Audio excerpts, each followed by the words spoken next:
What's going on, everyone? This is Carter from the 2A Enthusiast channel, and today I've got a special video for you. We've got the Recover Tactical 2020 chassis. Um, Super excited to bring this video to you guys. Have to give a big shout out to the guys over at Recover Tactical. I reached out to them to see if they wanted to do some content creation, just because I was seeing a lot of like the flux videos coming out and everything, and not to knock down the flux. I think the flux is a great invention and great design, especially for those that want a super ultra compact PCC. But I did want to find something that would work well for like Glock and other platforms outside of the P320, and so I came upon the Recover Tactical, and I thought it would be fun to take a chance on it. So this is the Recover Tactical for the Glock kits. I do have a Shao Systems MR920 Elite in here. Keep in mind, this is actually not made for the Shao Systems. Even though the Shao Systems is kind of based off Glock, there are a couple things that are a little bit different about Glock frame to the Shao Systems that make the Shao Systems not compatible in the Recover Tactical chassis. So I did have to do a couple modifications on it to make it somewhat functional in this thing. But it is my favorite pistol, so I wanted to make it work for this. So without further ado, let's get shooting.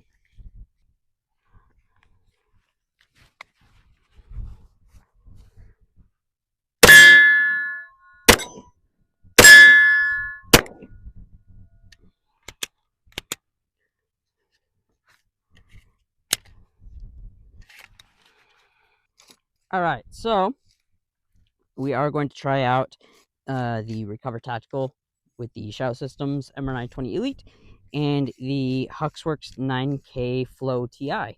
Probably said that wrong. I think it's 9K, just 9K TI. But either way, we're going to try it out.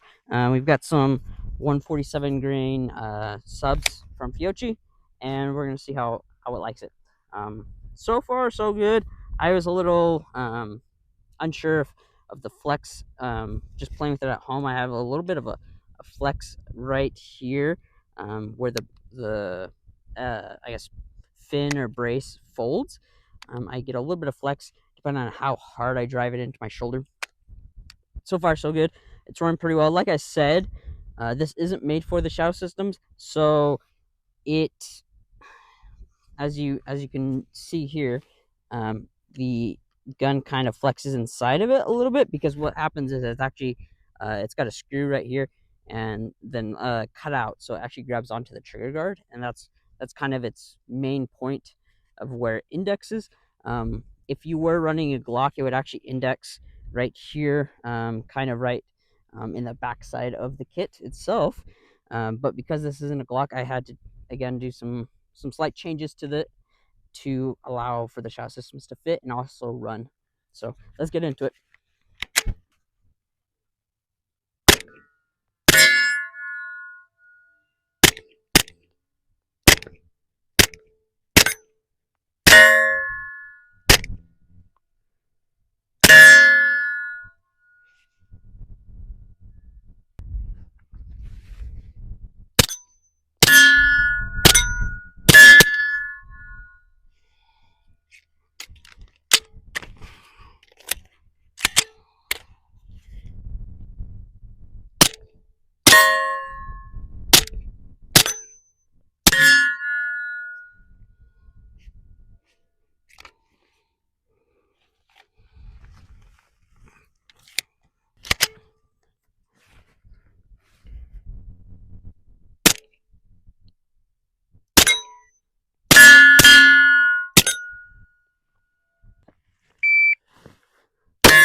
All right, guys. So that was the Recover Tactical 2020 chassis for your handgun. It looks like on their website they do Glock versions. They do some for Smith & Wessons, I believe, and then they might have a couple others on there as well. This is like their, I guess, their flagship model or their Gen 1 model. They have come out or introduced something new. I've checked it out a little bit, and I don't love the design, and the main reason why is because I don't love So if you look at this guy, the gun literally sits in here. Um, the thing I don't like about I guess the Gen 2 is it's not necessarily a chassis that you stick the gun in. It really just like clamps onto the frame itself of the gun. And so that's one thing I don't love is like, yeah, it's kind of a little bit more modular and probably easy to take apart, put back on and everything. But I don't love that it's more like specific to that gun itself. Whereas this gun or this I guess chassis would be super easy to um, redesign and make it fit multiple different um, guns. Whereas like I have a shadow system in this, and it's more made for Glocks. Um, so kind of going over, I guess my relationship with Recover Tactical. Um, I don't get paid for anything that I do for them. I actually just barely got this from them. I reached out to them quite a while ago and just asked if they'd be interested in some kind of partnership or whatever it may be. They were super nice. They sent me out a link to go out and fill out to a third party program. That third party program actually denied me. My guess is because I don't have a lot of following or anything like that right now. So I just emailed them back, said, thank you. I'm super grateful that you guys are willing to, take a chance with me. Sadly, I was denied by the program that you had me go fill out all that information on. I think it was like the VP of marketing or whatever reached out to me and said, "Hey, we still want to send you something. We want to work with you." So I thought that was super sick, super kind of that dude.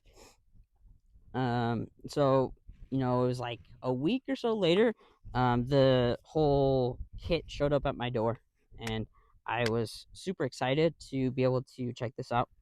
Um, so running through it a little bit, like I said, this is made for Glock.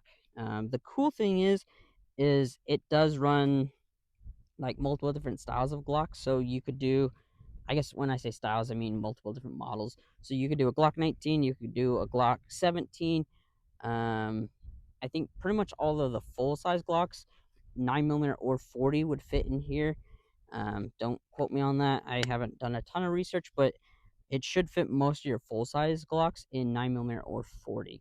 45 and 10mm might be pushing it, but I think they do a different design chassis, not necessarily design, but a different model chassis for those larger framed Glocks so that it will work. And then, like I mentioned, it looks like they do also do it, or kind of starting to do it for other models. Looks like they have Smith & Wesson on there right now, and then a couple other models. One model I think would be really cool to see on there would actually be like Canic, just because Canic always seems to be one of the best like budget-friendly pistols on the market. And I think it would just be really fun to run a Canic in one of these. I think Canics have great triggers and all sorts of stuff. But anyways, yeah, so they sent me out the kit. The kit was really cool. It came with a whole bunch of stuff. So like if you see on here, I do have these Picatinny rails. I actually have one on both sides of the frame. So it came with multiple of those. I think it came with 4 of those actually.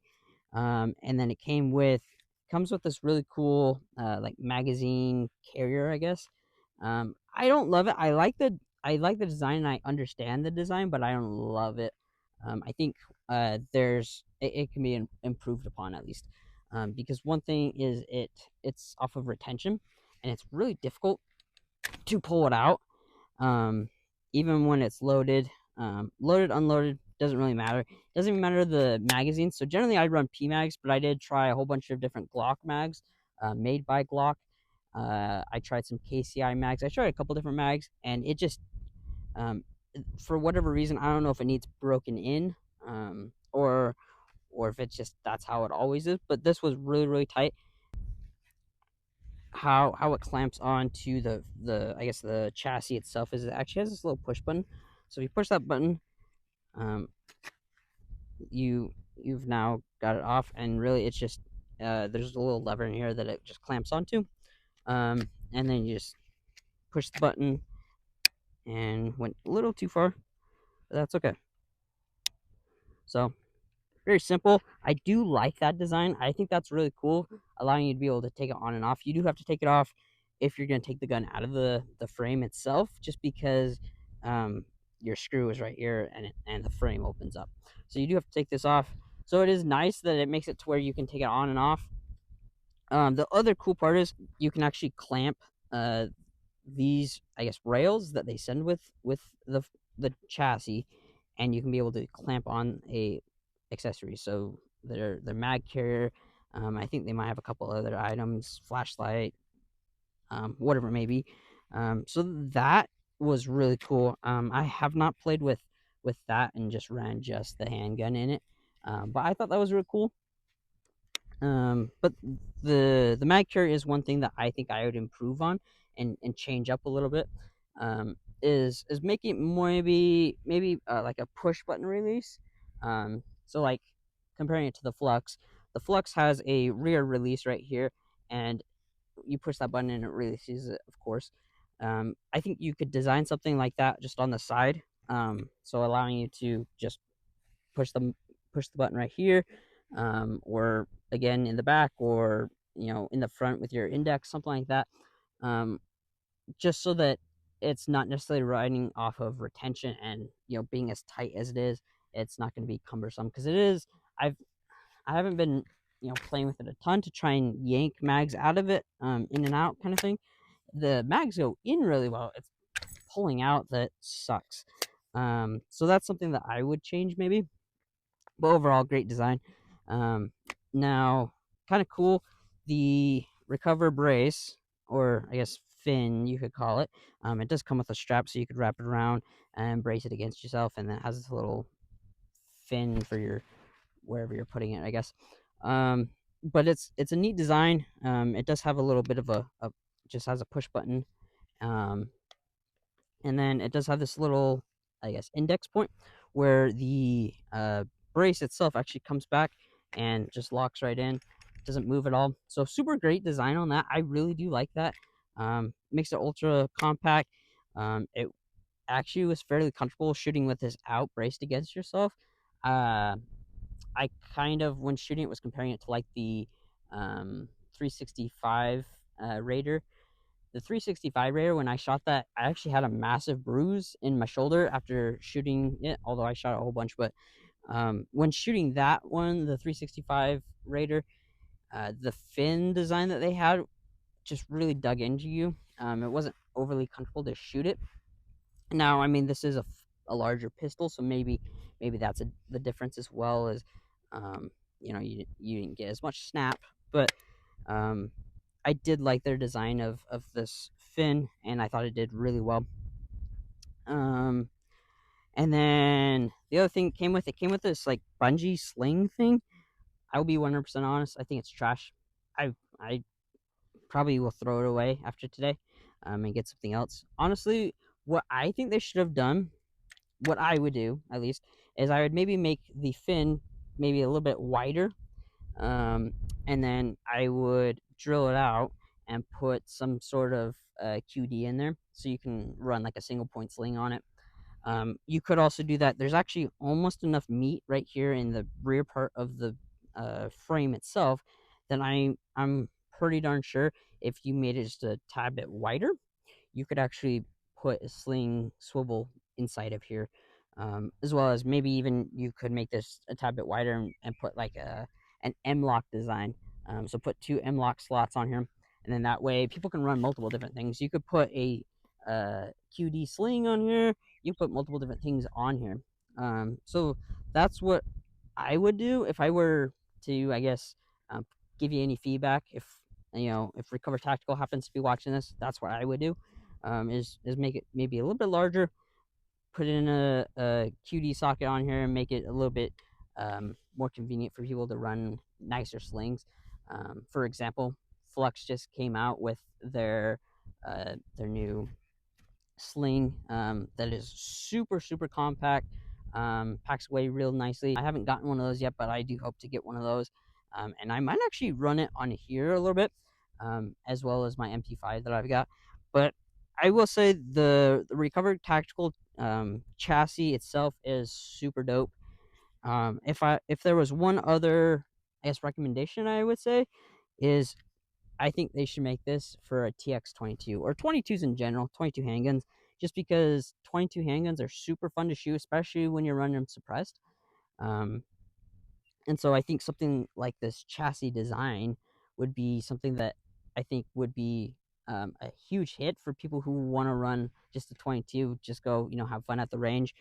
Um, and it'd be fun. There'd be no recoil. It'd be something simple that, you could hand to your son and let them run for a little bit, and they would have a good time. So as I mentioned earlier in the video, I did have to make some changes for the shadow systems to fit in this I guess frame. So the frame itself is designed for Glock, like I mentioned. Shadow systems is based off Glocks, um, but the difference with the shadow system is the beaver tail design. The forward design is the same. The beaver tail is a little bit different, and so sitting in the front of the frame itself, just fine, works great. The rear part is where you run into issues with the shadow systems in here. The rear part, it it kind of it sits almost back further, I guess, than a Glock. So I don't know if you can see that. So right here, is where the back part of the Glock or the shadow systems is sitting. So basically, what I had to do was I just took a Dremel and just dremeled out enough material for the gun to sit back, and then I kind of cut a little bit of a ledge in the frame itself so that it would kind of sit down a little bit. The downside is because I cut away material, that's why the gun now bobs a little bit.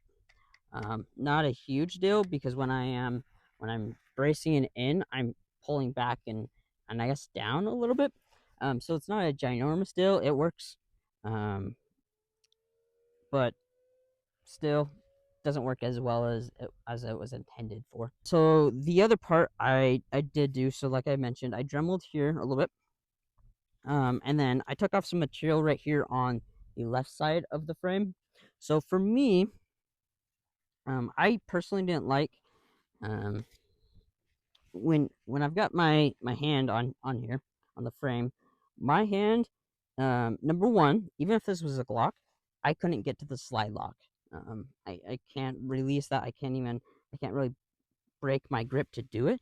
I would really just have to use my left hand, which I guess is kind of like releasing like a 1911. Sometimes you just go up and just drop it. Um, I I didn't like that, as well as there was enough material pushing down on my hand that I felt like my hand was really like low on the gun itself. So I took off enough material, I kind of rounded it out, and then just took off enough material to where my hand felt a little more comfortable, felt like it was sitting up a little bit higher on the gun itself. Um, and other than that, like I didn't really have to do much to make the gun fit. Again, I just had to take off a little bit of material here um, on the frame itself, and then the material right back here on the back side, and then kind of on the bottom itself as well, so that my hand could sit up just a little bit higher. So I guess maybe another recommendation: Recover Tactical. If you happen to make some changes to this, make it a little more, I don't know, convenient for all types of people, all different hand sizes. Because I don't have huge hands. I know if I had huge hands, um, this wouldn't be comfortable because my hand probably wouldn't be able to push up onto the gun itself very well. But overall, huge shout out to Recover Tactical for sending this out to me. Thank you guys for giving me the opportunity to work with you. I think this is super cool. I'm gonna try and see if I can get my TX22 to work in this. And I think that if it does work, if my TX22 can fit in this and work, the TX22 is probably just going to live in this frame itself. Overall, I think it's a great option and a great buy, especially if you're someone that kind of wants that flux design, that flux feel. Maybe you don't own a P320, but you own a Glock, and you don't want to spend a ton of money on it. I would totally go with the Recover Tactical, just because of the fact that it's super simple, super easy to use. It's inexpensive. It's fun. It's really fun.